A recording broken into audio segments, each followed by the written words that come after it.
Hello, boys and girls. I'm a second grade teacher who loves to read. Today, I'd like to talk to you about 3 different books that all look at the theme of accepting others for their differences. Sometimes people have trouble accepting others because they're different. Usually, this is because they're afraid. Afraid of what? Change? Being accepted themselves? There's many reasons why people are not treated very nicely for not being the same as everyone else. But we should celebrate our differences because who wants to live in a world where everything's the same? Can you imagine living in a world where you only have a choice of vanilla ice cream or wearing the same outfit every day? How boring.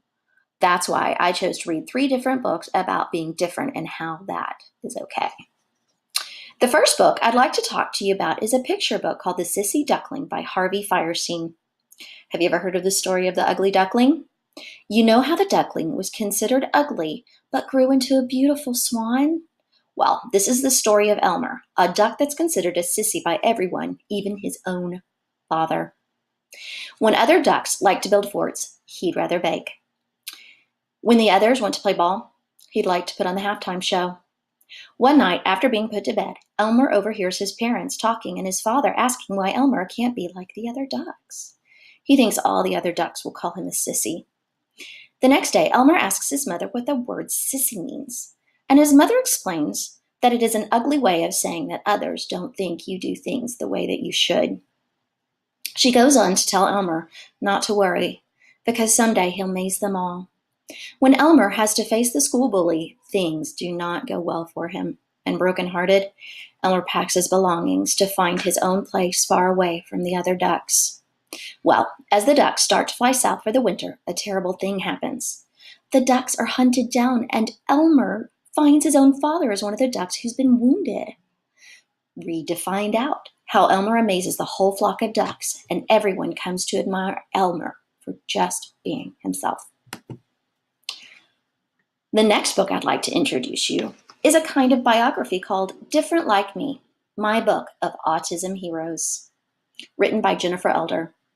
Have you ever heard of autism? This is a book told by an 8-year-old boy, Quinn, who has Asperger's. He'll tell exactly what autism and Asperger's is in his own words. The way he describes it, autism and Asperger's is when some people do not speak. Some are really good at numbers and patterns, and some are bothered by loud noise. Do you know someone like that? Even though there's no way of knowing for sure, Quinn wonders about famous people in history that were like him. Have you ever heard of the famous scientist Albert Einstein? He did not speak well until the age of 9, but his work in science changed many ways scientists thought. Andy Warhol was a famous artist, most well known for his paintings of Campbell's soup cans and pictures of famous people with strange colors like pink eyes and blue lips. He was also painfully shy and quiet. Another famous person Quinn talks about is Hans Christian Andersen. He was a famous writer because he was known for his story, The Ugly Duckling. It could almost be considered a story about himself. Hans was tall and awkward and awfully shy. He just didn't fit in. But once he found his way, and his stories, like The Little Mermaid, became famous, Hans realized he himself was like a swan, loved for who he was and not pretending to be someone else.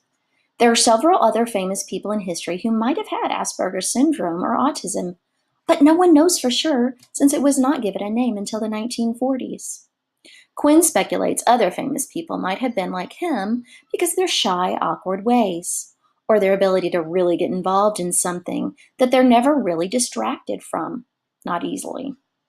Read this book to find out who else might have had autism or Asperger's, but in spite of, or perhaps because of this, they made the world a much better place. The last book in the lineup is a graphic novel called Little Robot. If you like comic strips or graphic novels with really fun and colorful pictures, also known as illustrations, and not many words, then you'll love this book. It's the story of a little girl who finds a robot on her adventures behind her house. When a delivery truck accidentally lost him on the road to his final destination, the two become fast friends. The little girls first friend, in fact. They enjoy running around and checking out nature. The little girl is also really good with tools and fixing things. Soon, though, the factory where the robot was supposed to go to, they realize the little robot is missing and send a large and scary looking robot to find little robot. Meanwhile, little robot begins to realize that he is different from the little girl and wants to find more robots like himself.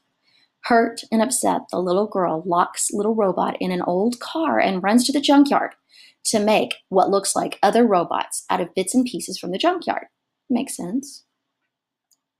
Angry that the little girl tried to trick him into believing they were real robots, little robot runs away from the girl and gets caught up in the large and scary robot.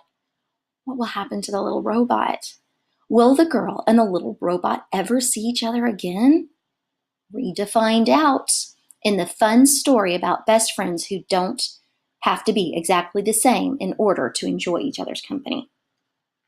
I really enjoyed reading these 3 novels. They're all 3 have the same important theme of accepting others for their differences. The Sissy Duckling is not well liked because he does not like to do, boy things like other ducks, but in the end, it's what makes him different that saves the day. In Different Like Me, Quinn makes the point that famous people in history may have made big differences in the world because they were different. And Little Robot proves that being the same is not necessarily what makes great friends.